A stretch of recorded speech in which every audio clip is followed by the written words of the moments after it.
Hello, I'm Richard Ridge for BroadwayWorld. Robert Askins' hilariously provocative new comedy, Hand to God, has come to Broadway's Booth Theater, and we are here on opening night to celebrate with the company. It is opening night. You made it to Broadway with Hand to God. How does it feel? It's exhilarating. I'm exhausted. I haven't been sleeping because I'm too excited and just pepped up from this experience. It's amazing. You're having the time of your life working on this show, aren't you? I really am. It is the most incredible experience that I've ever had so far. It's been amazing. This cast, this story, this theater, this play. I mean, we're so lucky. You had no idea the journey this show would take. I mean, you're at the Booth Theater, the heart of Broadway in Schubert Alley. Yeah, we are. We are in the heart of Broadway. Can you believe that? Came from MCC. We were all squeezed together in one dressing room, and now we are here, and I have a hammock in my own dressing room. A hammock? It's that big? Well, I make it work. Okay, just what it means to be a part of this show and saying Rob's words and what he means as a playwright. Well, I always say I would rather be in a theater listening to Rob Askins' words than anywhere else. This is why I got into theater, is to do this kind of work and to be, just to experience it. I mean, if I'm in it or if I'm watching it, that's what I want to do. He is doing the kind of theater that needs to be done right now, and it is so exciting. And I cannot freaking believe I get to do it. And how this show has moved audiences, what that's like for you to hear how they think and talk back and scream and yell and laugh. Yeah, I mean, the show's different every night depending on which audience is there, but every night people are moved. I will say that. There's not one show where you felt like, oh, that was a little, I don't know, that was a matinee. Or no, people are leaping to their feet, they're laughing, they're crying, they're screaming, they are making noise, they're feeding us, we're feeding them. It's a wonderful experience. So when you're asked to describe the show, what do you say? I say it's about 2 hours of the most intense, incredible, hilarious piece of theater you're ever going to see in your entire life. That's really cool, yeah. And working with this cast. The cast is incredible. We've all gotten so close and in a really deep way because we all respect the fuck out of each other. So we trust each other, we love each other, we make each other laugh, and we move each other, and that's all you can ask for. It's a dream job. It's a dream job. A lot of Broadway debuts in your show. Yes, can you believe that? How is that even possible? I don't understand it. So yeah, Broadway debuts. It's just a joy. It's a joy. I'm so happy to be here. So when you took your bow tonight, do you remember what you were thinking? I hope that my skirt doesn't go too far up because I forgot to wear my bike shorts. Your big night returning to Broadway, and you're wondering if anybody, well, that's a big one. That's an important thing, man. I don't know. No. Revisiting the show for Broadway, there were some changes made from downtown. What that's all been like for you? Well, it's every time we do the show, it's always about listening to the audience. Theater is a conversation with the audience, and so as we discover what's playing, what's not playing, and what we feel like could be deeper in the characters, we live with these people, and so then we start to, all those same conversations you have when you evolve personally about when you're lying to yourself or you're glossing over parts of yourself that you really should be looking at. We do the same thing with our characters, and having had this time, and I can't emphasize that enough, for a project to have time to grow, that's the thing that makes it multi-layered, not star power or not, adapted from some other source material. It's the fact that we really had a chance to work on it for a long time, and that's been a real gift. Collaborating with Robert on this, what that's meant to you? Rob has changed my life. Rob has informed me as an artist. He is, at the very same time that he feels like art should really aggressively affect you and rustle you out of your seat, he also feels that way about every single one of us in the room. And he challenges us, he pushes us, and I really feel like I'm a totally different artist working on this play with him. And the amount of heart and his personal life. This is a comedy to the audience, but it's a tragedy about his lost father to him. And for us to try to honor that in the best way possible has been a really communal experience. So when you just opening night on Broadway, welcome home and welcome back. How does it feel? It feels good to be doing this play, wherever I'm doing it. But it's nice. It's great to be doing it on Broadway. Now, you and I saw it downtown. I mean, the show's changed a little between Off-Broadway and Broadway. What was it like revisiting this all over again? It was great because we knew that there was more work that we wanted to do, and we were very proud of what we had at MCC, but we knew there was more. And to have the opportunity to go back in, same family, same group, have a good 9 months worth of experience away, working on other things, growing, thinking about it, but not saying the words every day, and then getting back together again. It was really cool. Better than I think if we had moved quickly, because it gave us time to mature and to think about it and let it all sort of simmer.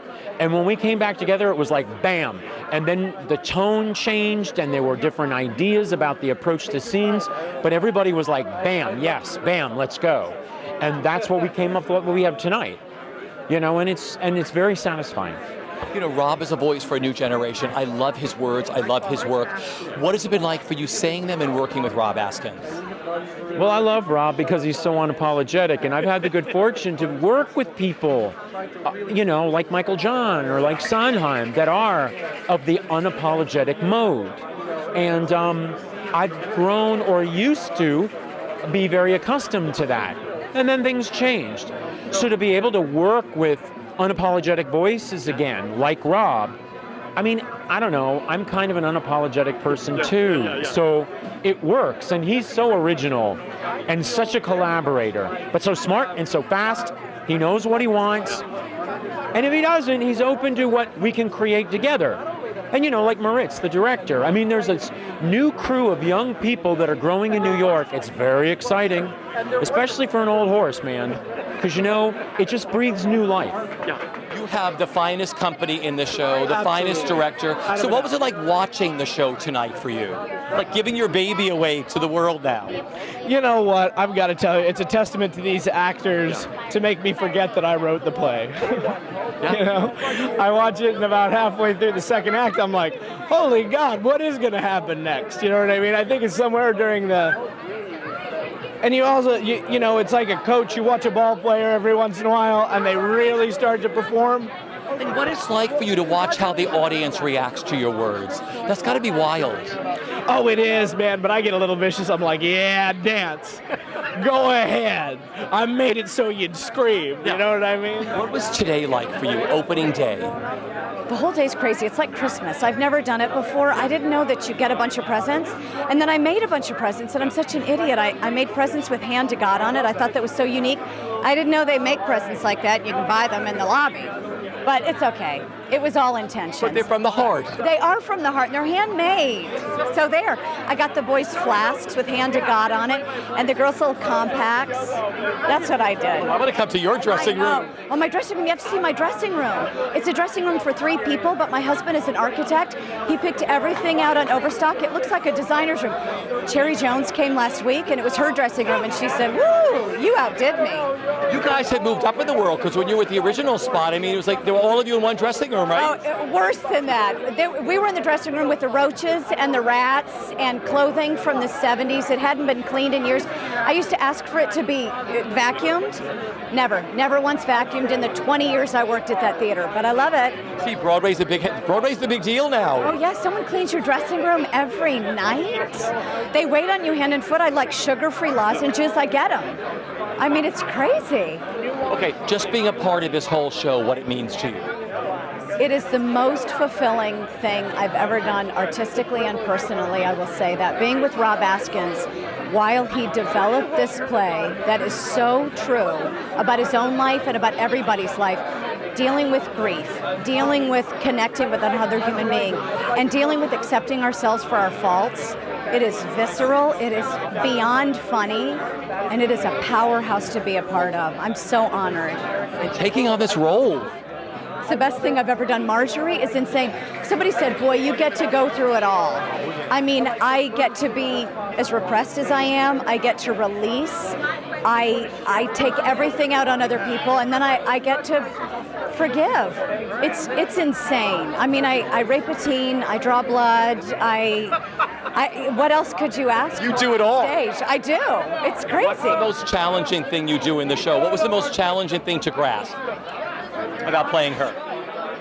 Physically, she's pretty challenging. I will say that. I'm in, tip-top shape. I call it the Hand to God workout. Ironically, the emotional stuff I connected to right away. She is so powerful. Those scenes with Pastor Greg, and when Pastor Greg hits on Marjorie, oh God, we have all been there. The audience applauds, and I get it, because some guys just don't know how to hear no. Pastor Greg's a little deaf. But to be hit on by Kudish. Oh, by Kudish, he's the best. Kudish is a wild card on stage. If you have never heard that, you have no idea what that man's gonna do. He is right there in your face, though, and he is a crazy ride. He's a wild scene partner. He's the best. Okay, so when you took your bow tonight, opening night, Broadway debut, what were you thinking? Do you remember? I was trying not to cry because I'm so happy. I feel so lucky. I'm doing it for everybody who's doing a showcase right now. I've been acting for 20 years. Do not give up. That is the best advice you would give to anybody. Oh yeah, people come out, so young actors come every single day and say, what's the best advice? And I say, you're doing a showcase, that's art. Everything is art. Don't judge the paycheck, judge the work. I did this for 2 years for free because I loved it. Never because I thought there was a payoff, and then there was. And you know, Rob is such a wonderful voice for a new generation. What is it like working with Rob Askins and saying his words? Oh man, it's intense.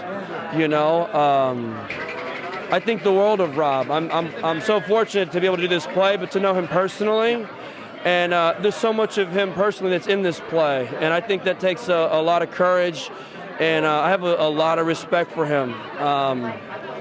Yeah, I do. I mean, he's great to work with, man. He's great. I mean, he really is. He has a strong point of view, and he knows what he wants to say, but he doesn't hold on to anything too tightly. And I think that says a lot about who he is as a person, as a character, about his own ideas. And so therefore the collaboration process it's inclusive. And that's kind of rare, and it's very sustaining as well. And working with this cast, you've been together for a long time. Yeah, some of us have been together not quite as long, but since last year, yeah, I mean, so when we came on board for this installment of it, it was like a reunion, man. You know, we all kind of felt last year that it was a huge success for us, and then when we found out we were coming here, we felt, as I think collectively, that there was more that we could do, and we were really excited by that challenge. And from the first rehearsal, I mean, we were really committed to putting on the play that is what it is now. My final question is, when you took your bow tonight on Broadway, do you remember what you were thinking? Absolutely nothing. I was shooting for Zen. I was just, I don't know. I think I had to go to the bathroom, actually. I was like, why didn't I go before I came? That's what I was thinking. Like, oh, man, I got to go to the bathroom. Because Sarah forgot to wear her white biker shorts, and she was wondering if people could see up her skirt. Oh, really? Yeah. Oh, wow. So yours isn't that bad. Okay, you guys made it to Broadway. We made it. We're here. We made it. How does it feel? I mean, you guys worked in like the teeny tiny little theater and closet you were all living in, the first dressing rooms. Yeah. You know, there weren't really dressing rooms. In the first place we did this was Ensemble Studio Theater. There's basically like a curtain that you stand behind. I had, you know, you're just like half naked bumping into each other and hoping that an audience member doesn't come back there looking for the bathroom. It's very different on Broadway. I'm learning Broadway is very different. Oh, yeah. But I think the fact that we developed this in that small space allowed it to be what it has become. Because like we're not afraid, like as collaborators, we're not afraid to say what we really think. There's not a lot of egos in the way. It's like we really hash out what these scenes mean and what they should be and what they need to become. And if we hadn't have started out in that 74-seat house at EST, I don't think we would be where we are today. Tell me what it's like saying Rob Askins' words. I mean, he's like a playwright for a new generation.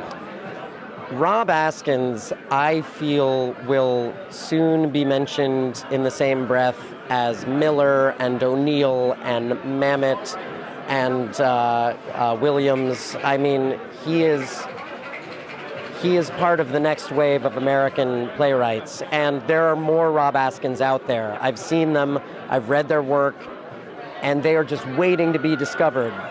Many of them right here in Hell's Kitchen, and it's Rob Askins is the first to burst on the scene, but there are many more waiting in line. It's emotional. What were the biggest challenges for you with working on this? You know, the hardest part of doing this show is doing the puppet sex scene, because it is simultaneously a comedy scene between the puppets and a very serious scene about growing up and becoming the person you're going to become between the two kids. And so you have to be emotionally connected to the serious scene that's happening while you're also aware of the comedic timing and physical comedy of the puppets in the scene that are just going at it like nobody's business while the serious scene is happening. You make it seem effortless. It's a lot of rehearsal. That scene took the most rehearsal because we would start improvising. The puppets would get extremely filthy. Moritz, the director, would just crack up. No one would tell us to stop. We would just keep going. It was insane. Working with this cast, what has meant to you? The cast is incredible. I mean, this is the greatest group of actors. Everyone brings 110% every single time. I've worked with Geneva Carr on this play for 4.5 years. We've done so many shows together, and it just means the world to me to be doing this play with these people.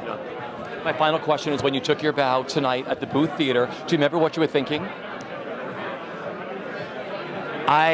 Tonight when I took a bow, my wife and my entire family was there, and a mentor of mine from Columbus, Ohio, and I was so grateful that they were here for this moment.